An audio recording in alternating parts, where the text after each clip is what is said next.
Jon 8 of A Storm of Swords. The remaining members of the Night's Watch from Castle Black and several people from Molestown man the wall as Mance's army approaches. As the Watch repels attack after attack from their great vantage point, some of the wildlings have reached the gate. To his surprise, Jon is left in command as Donal Noy leaves to defend the gate. Jon orders fire arrows and oil casks dropped onto the giants and mammoths, and the defenders once again repel the wildling attack.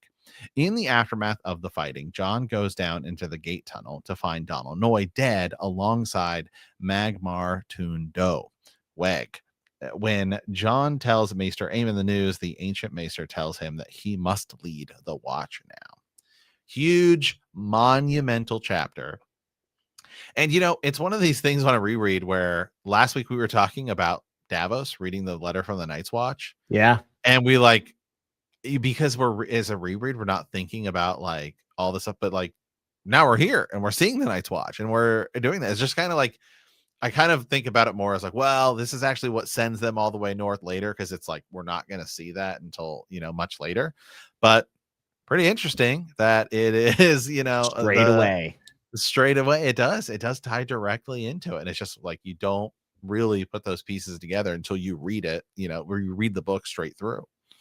Yeah. And another thing is we can kind of take the situations together. Jon injured, kind of on one leg, having almost a fever dream of sorts. Mm-hmm. And that's how the chapter opens. Yeah. And it ties into the way Davos felt at the beginning of the book when he was almost in a fever dream on the island, right? Stannis is on his last leg. There are some parallels that you can actually take between the two situations. That's pretty cool. One of the things that I feel so surprised by on this read, I always try to think about what's different this time, is I think I kind of visualized this chapter in a different way after reading it this time. This battle is almost supposed to be kind of a fever-induced hallucinogen.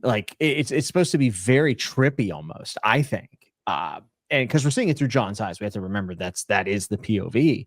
And I just think that some of the details of the battle feel a lot more almost dreamlike, because we open up with Jon in a dream and then he comes out of the dream and then he's in this weird in-between state and he has a fever for his leg that's broken. And it just is a lot more maniacal than I ever remember it being. Jon is screaming like a madman and laughing at the top of the wall. It's a very big moment because at the end, Master Aemon, of course, says, "Jon Snow, the wall is yours."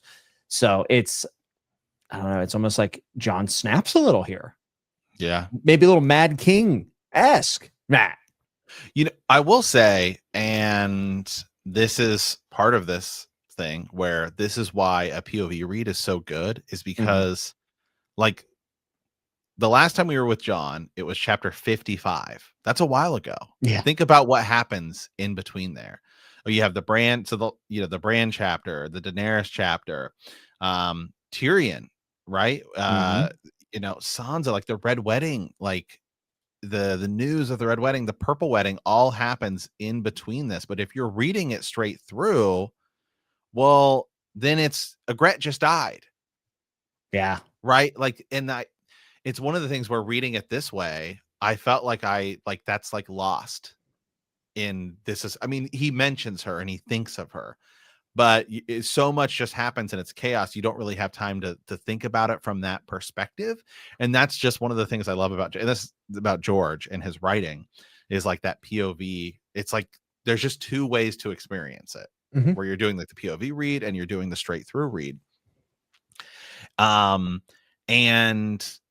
But if you're doing it straight through, you kind of miss that, because it's man, it's just that weight from it is lost, because that was 10 chapters ago. Yeah. Right? That's a big 9 chapters ago, but that's a big gap with a lot of stuff happens between. Yeah. Purple Wedding stuff happens. The big monumental other stuff happens. It also serves as a function, though, for it being so separated, to make it feel less unrealistic that Jon has to do new things in this chapter. Right now, we could have a chapter where he's just down and out and grieving, but George is obviously in the back half of his climax book for the first arc of the story, so Like John has to do something else in his next chapter. We have to keep the momentum going for his plot. So it's kind of nice to have that little bit of a break, because if it was right after, like if the next John chapter was in 2 chapters, you would expect a whole chapter of him just grieving Ygritte, I would Right. imagine. So it makes it feel a little less maybe cold that John, while he's still processing it in this chapter, it's not like he's completely forgotten about her and he's just fine now. But he does have to like man the station, take charge, and I think it just makes it feel a little more realistic with that gap in between. I mean, were you kind of shocked reading that? Like John laughing maniacally at the top of the wall? Like I I didn't think remember that, that. yeah, it's like that, everything's lost, burn it all down type Yeah. of a thing. Yeah. Dragon, maybe it's fire That's and what, blood. that's what I was thinking. Like maybe Mhm. that little switch is getting flipped, and also very cheeky of George to say that, maybe if he had a couple trebuchets, 20 or 200 trebuchets that would like go on the wall and be able to move around. But then he says, or maybe a dragon or 3, Yeah. which coincides with the 3 heads of the dragon. And Mhm. also just happens to be 3 dragons in Essos right now from his aunt. So kind of cheeky of George to include that there. And then obviously him in his dream calling for his father, thinking that it's Eddard, but in reality, he's yelling for Rhaegar. Could be. Yeah. Yeah, and so much that real quick, I am looking up, because we're going to be doing, when we get there, by the way, when we Mhm. get to the next 2 books, we're going to be doing the boiled leather, which is the combining them to make it chronological, because I don't think anyone else has done it. And we've been planning on doing it for years.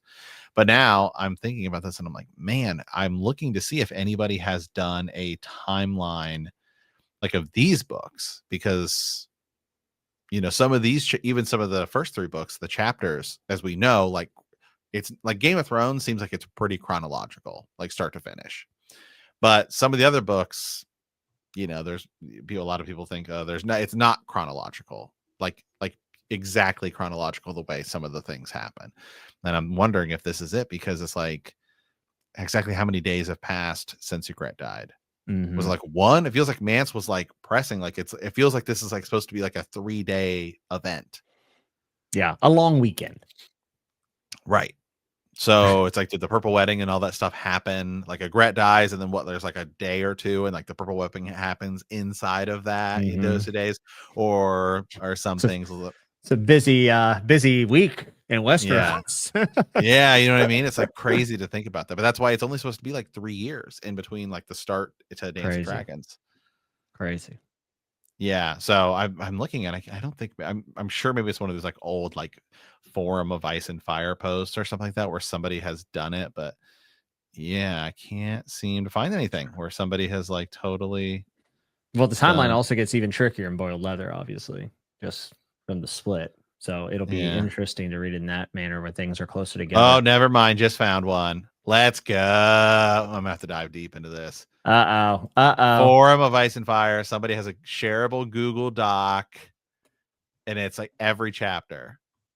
Oh yeah, I'll send you this here real quick.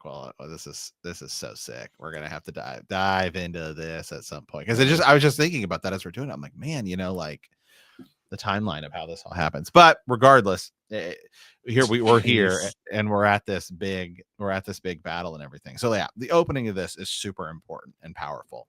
Wow, this timeline is so Awesome, insane, bro. awesome. We're gonna have to dive into There that. are 457 entries. Holy Yeah. hell. Here, And it is I can share noted. it for the people, because they'll be watching the YouTube video of this. Yeah. Wow. But this is somebody's take on it, of course. So like, look, this person here is saying that that Daenerys 1 of A Dance with Dragons takes place inside of, Storm of Swords, then we know during like, so some of a Feast for Crows and A Dance with Dragons are happening inside of a Storm of Swords, according to this person. Now, but I think it's probably pretty accurate. I mean, I had to look through it and kind of see what they think, but I'm fascinated by this idea. Right. Wow. Yeah, I think it's probably pretty accurate, because some of it too, like, some of the characters whose story finishes early, right? Like Davos' story we don't see Davos again until the Dance of Dragons, right? So like how much stuff I was happens, just thinking about Davos. because that's who we read last week. Yeah, Yeah, that's and he's also gone for so long, and we're thinking, is he with Rickon? Like, man. yeah. So we're gonna have to dive into that. Pretty cool. Okay, but back to the chapter here. So yeah, so he dreamt he was back in Winterfell, limping past the stone kings on their thrones. Their gray granite eyes turned to follow him as he passed, and their gray granite fingers tightened on the hilts of their rusted swords upon their laps. "You are no Stark," he could hear them muttering in heavy granite voices. "There is no place for you here. Go away." He walked deeper into the darkness. "Father," he called. "Bran," "Rickon." No one answered. A chill wind was blowing on his neck. Uh, "Uncle," he called. "Uncle Benjen." "Father, please, father, help me." Up above, he heard drums. "They are feasting in the great hall, but I am not welcome here. I am no Stark. This is not my place." His crutch slipped and he fell to his knees. The crypts were growing darker. "The light has gone out somewhere." "Ygritte," he whispered. "Forgive me, please." But it was only a direwolf, gray and ghastly, spotted with blood, his golden eyes shining sadly through the dark. And then he ends up thinking it's Ghost, and he goes, "Well, it's not Ghost, it's Gray. It's like Bran's wolf," but he's actually misremembering. This is an unreliable narrator, because whose wolf is gray with yellow eyes? Robb Stark's. Yeah. And some other interesting things happen in that, right? So yeah, he's in the crypts of Winterfell, and also who are the first people he thinks of? Bran and Rickon, who were hiding in the crypts of Winterfell, but John didn't know that, Ooh, I right? like that. John Yeah, didn't that's John didn't true. know that. He wasn't there. I didn't. So is Hmm. that something? Could And this we've be it? always wanted the crypts to be something more too. Right. Now, dreaming, we don't know. There's nothing to indicate that dreams can be influenced. Like in Wheel of Time, that's a huge deal. Like Yeah. the dream manipulation and the dream Yeah, world, and it's like called something Emerlane, or I can't remember. yeah, it's like its own Yeah, world, which is a really cool thing, by the way. it It's is. one of the coolest parts of Wheel of Time. But in The Song of Ice and Fire, there's nothing like that. Now we know Bran and Bloodraven and stuff like that might be able to influence the past, and Bran does have dreams of the three-eyed crow, but Bran is also perhaps the three-eyed crow himself, right? And so is he doing those dreams through the future and the past? And but what we haven't seen, although John does have some pretty prophetic dreams, as does Daenerys. And is this like a dragon dream we've talked about before? Are green dreams just are dragon dreams just green dreams, or are they from a different power or a different source? Because there are parallels of power, right? And that's something we've talked a lot about, like blood magic. Is it just magic? Is magic? Is blood magic special? Is King's blood special? Is King's blood just blood magic?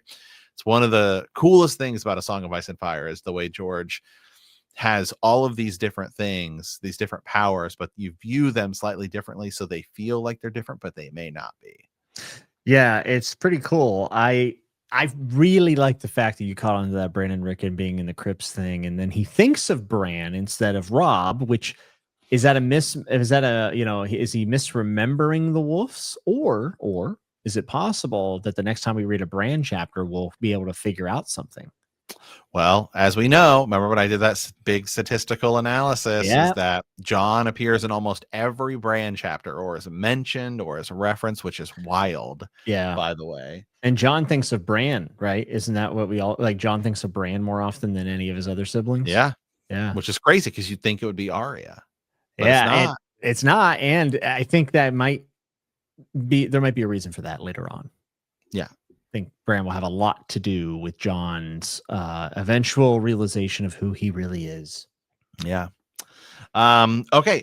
Continuing on just a little bit here. So then he's in a cell and he's, ghost, and he's thinking about all the things. Because remember, Gret's there, and or Gret just died, and he brings that up, and he's like, I can't leave the watch. I, did all these things. Maester Aemon's like, too bad. You're in charge. Yeah. So is Donald Noy. Hey, you're in charge. We'll get to that. We Donald think of Noy. so good. We think of the Horn of Winter here is brought up. The Horn Yeah, of Winter, dude. he thought, still confused from sleep, but Mance never found Jormung's horn, so that couldn't be. A second blast followed, as long and deep as the first. John had to get up and go to the wall, but he knew, but it was so hard. He shoved aside his furs and sat. The pain in his legs seemed duller. Nothing he could not stand. He had slept in his breeches and tunic and small clothes for the added warmth, so he had only to pull on his boots and don leather and mail and cloak. The horn blew again, 2 long blasts, so he slung a long claw over one shoulder, found his crutch, and hobbled down the steps. So cool. Yeah. George is so great at describing like action scenes. Yeah, I love his battle scenes. They're very reminiscent of Bernard Cornwell, who has written a bazillion sharp books, and he also did The Last Kingdom, which got adapted into the Netflix show, and then he also has the Warlord Chronicles, which is an Arthurian retelling that's great. Cornwell is renowned for how well he writes combat, and I know George has actually said that Bernard Cornwell is one of his big influences when it comes to writing that action, and also just probably historical nature of the writing. I think they go kind of hand in hand. And this battle was awesome. And like I said, it came through almost in a fever dream, which made it even more interesting this time around. I almost looked at John as like a crazed man screaming at the top of this, like 6,000-foot wall that's ran by magic and is ice. Like it's kind of just a wild image. Okay, hold on. Hear me out here. Okay. Okay. Let me read this next line. So you go just a little bit earlier, right? Is it Mance Raider? We can hope so. There were worse things than wildlings in the dark. John remembered the words the wildling king had spoken on the fist of the first men as they stood amidst that pink snow. By the way, dawn, and all those things. The When pink letter? well, just think about the pink and the snow and all that stuff. When the dead walk, walls and stakes and swords mean nothing. You cannot fight the dead, Jon Snow. No man knows that half as well as me. Just thinking of it made the wind seem a little colder. So this, I believe, is this chapter right here is really kind of Jon's Daenerys with the 3 dragons chapter. Like a lot of these characters go through these like metamorphosis and everything. Daenerys is like the first to happen because there's magic involved, as you were talking about. Jon is standing on top of a magical wall and perhaps having a magical dream, right? And certainly thinking of his direwolf, which is magical, and he's also wielding a sword, which also just by being Valyrian steel has some kind of magic embedded in it. But I mean, he just lost Ygritte, much like Daenerys lost Khal Drogo. Yeah, that's right. They both have a pretty similar thing. I mean, it's different in the way it takes place, but there is magic involved in both. There is loss of a loved one, of potential like soulmate, right? Like it's pretty similar. It's just it's different how it takes place. But after that, Daenerys is like Khaleesi, right? I mean, afterwards it's like, I mean, they all see it, and she's got dragons now, and they're like, oh, she's Khaleesi, mother of dragons. And Jon, after this is the thing that makes him Lord Commander. Yeah. And dons a title, new responsibilities, is seen different. I mean, it's a coming of age. Yeah. So it's just kind of, I mean, it's different, but it's ice and it's also fire, right? I mean, there is a difference. And Jon here thinking about this, I can't fight the dead. He was also thinking, I'm no Stark. Well, we know both of those things are likely to be untrue. He is, well, whether he's a Targaryen or not, he is a Stark. I mean, yeah. Even if he's actually just Ned Stark's son, I mean, he's not like a true born son, but he is still a Stark. He's but a son of Winterfell. He is a son of Winterfell either way. So, let's go. Okay, so it kind of continues on a little bit here. They're walking the wall, they're getting things manned. There's a mammoth coming, there's giants coming. So epic. Just setting the scene so well. Donald Noy, one of my favorite characters, like so underrated. It's a shame he was not in the show. He turned towards the 2 great trebuchets that Bowen Marsh had restored to working order. Give me light, he roared. Barrels of pitch were loaded hastily into the slings and set afire with the torch. The wind fanned the flames to a brisk red fury. Now, Noy bellowed. The counterweights plunged downward. The throwing arms rose to thud against the padded crossbars. The burning pitch went tumbling through the darkness, casting an eerie flickering light upon the ground below. So cool. Like the stage here, I mean, it is ramped up to the max. Again, he now showed it. The trebuchets loaded once more. 2 barrels of burning pitch went crackling through the gloom to come crashing down amongst the foe. This time, one of them struck a dead tree, enveloping it in flame. Now, a dozen mammoths John saw, 100. Like, just such a cool scene to set here. It's like pitch black, middle of the night, army approaching, and like you guys are there and you guys are trying to do it. And like it, season 8 gets criticized a lot, but I do think like the battle at Winterfell is freaking awesome. Like, just as Yeah. as television, it's a freaking sick battle. It's a And spectacle for sure. yeah, and like even though the scene, whatever, like Melisandre and the fire, and when it goes out, like when the fire of the Dothraki, like when they ride out and it all starts going out one by one, like like Yeah. cool scene, and that's kind of similar to what's happening here.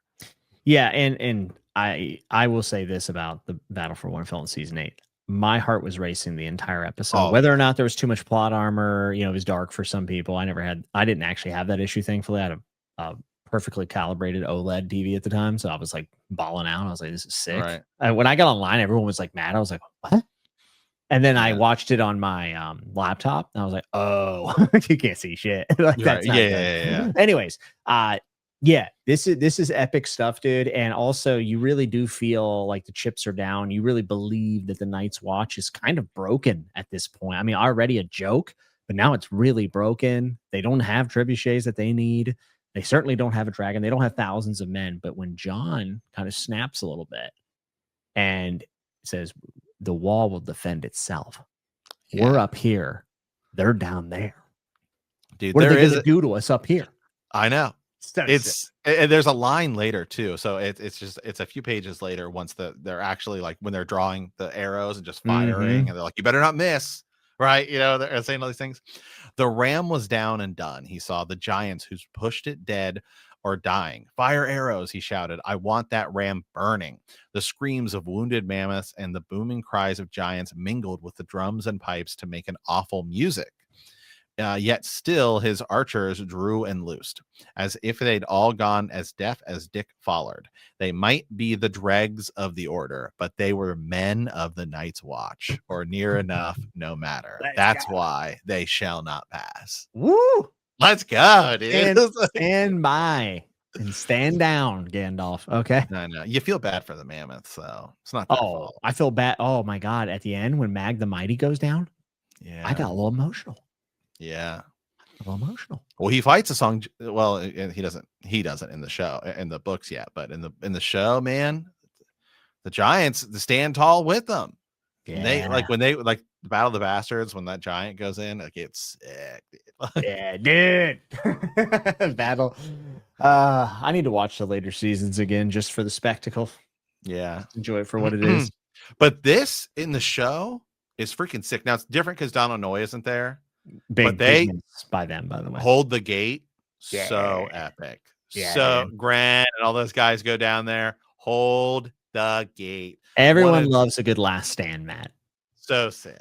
Yeah, awesome, phenomenal. I think one of the most underrated moments in all of Game of Thrones, because there's so much like, then you get to like the Viper and the mountain fight, and then of course, like the Battle of Winterfell later, and the Battle of the Bastards and all these things, but super underrated. I agree. In Game of Thrones. I agree. Yeah. And this chapter is very underrated in many ways. I mean, when you think about the importance of it for Jon's character, it's huge. And Maester Aemon gets a nice little, he kind of gives Jon the kill the boys speech part 2 in some ways. And also he's sitting there thinking about his family. Meanwhile, he has a relative sitting right next to him. It's kind of ironic, right? Right. I think this chapter slaps, and Donald Noy is one of our favorite book only characters, and his end here is heart-wrenching. He's a hero. Right. He's a true hero. Yeah. Oh, yeah. Donald Noy is fantastic. And, a lot of Tyrion takes a lot of his, like, those speeches early on in a Game of Thrones. Tyrion kind of takes that role at the wall, which is still good. And I think it works ultimately. And it also helps Tyrion seem cool, because Tyrion also does have like a similar one when they're in the woods, when they're both traveling up there. Like, so like in the books, Tyrion does have that speech. So I think it kind of worked to just expand it out to be Tyrion in the show. But I want to dive a little bit into like how this chapter ends, because we've talked a lot about the battle and everything, but I think something that's really cool and kind of missed here is Maester Aemon being the one to tell John, I'm a maester chained and sword. My orders serve, John. We give counsel, not commands. Someone must. You must lead. No, yes, John. It need not be for long, only until such a time as the garrison returns. Donald chose you, and Corn half-hand before him. Lord Commander Mormont made you his steward. You are a son of Winterfell, a nephew of Benjen Stark. It must be you or no one. The wall is yours, Jon Snow. So sick for Maester Aemon, giving him his like blessing and saying, hey, you got to step up. Because, and I want to go just dive in here about the Maester Aemon angle, because we think about him, and he's having this fever dream where he just wants to meet Daenerys and all of these things, right? He just wants to go there and meet her, and if he could give her advice and just talk to her, and all of these things. Yeah. But he does do that with Jon, someone who is his family member. So maybe this is actually like some of that stuff where he's so longing to see Daenerys towards the end, but he's also in a fever dream. That makes me think a little bit on the idea of like maybe he didn't know Jon was related to him, because we talked about like was Maester Aemon in contact with Rhaegar and all these things, and did he know Jon was a Targaryen when he gives him that speech when he shows up? And I think some I of the don't times, think he knows, but he might have like some suspicions. yeah. That's a hard one to like put together if you don't have firsthand information, though. Like that's a real tough angle to figure out in world. Yeah. Hmm. Yeah. So, yeah, I mean, there's a lot more action in this chapter. We don't necessarily have to go over all of it, because it's just, I mean, it's pretty straightforward, really. But as far as like big theories and everything that goes on, yeah, I mean, any final takeaways here, Jimmy? No, just this is one of those examples where I think that reading the written word and not being in the show is you get to kind of reimagine a lot of these scenes, and a lot of the characters live inside of our head from the television shows. But Jon Snow here, I feel, is staunchly different than the Jon Snow in this scene in the show. Yeah. There is a little bit of chaos, and that's kind of what I took away from this. And it's kind of sick that George was able to write this like almost like hallucination during battle scene with Jon. And I think Jon's just a better character in the books, to be honest. I really like him in the books more in the show. I like Kit Harington a lot, but yeah. Oh, agreed. And this is also one of those things where the show gets to add that scene because Jon isn't down there, so he does. That's what we see, right? The hold the gate scene, because we got to see it in the show, right? Because the show can show us different angles and characters. But the last time he's actually alive in our reread here, are they all dead? Maester Aemon asked softly. Yes, Donald was the last. Noy's sword was sunk deep in the giant's throat, halfway to the hilt. The armor had always seemed such a big man to Jon, but locked in the giant's massive arms, he looked almost like a child. The giant crushed his spine. I don't know who died first. He took the lantern and moved forward for a better look. Mag, I am the last of the giants. He could feel the sadness there, but he had no time for sadness. It was Mag the Mighty, the king of the giants. Yeah. Brutal. Brutal on both ends, unfortunately. Exactly. George does a great job of, even though we have this proud moment of like Donald Noy stood with the with the realms of men, and he was part of the Night's Watch, we still feel the humanity of war, the tragedy of it. Right. And closing up here, I think it's one of the things that ultimately causes us to really appreciate and like Mance Rayder, because once you get to know the wildlings more, and you like the realistic threat of the White Walkers are coming and everything, then you're like, oh, well, like, yeah, they had to get that out of there. Yeah, they're fighting for their lives. Right. Yeah, they have no other choice. Yeah, it could have been goblins. Winter is coming. Yeah. Yeah, it could have been goblins at the wall. It has nothing to do with it being the Night's Watch or Westeros. Right. We there's a climate disaster happening and we need to move. Yeah.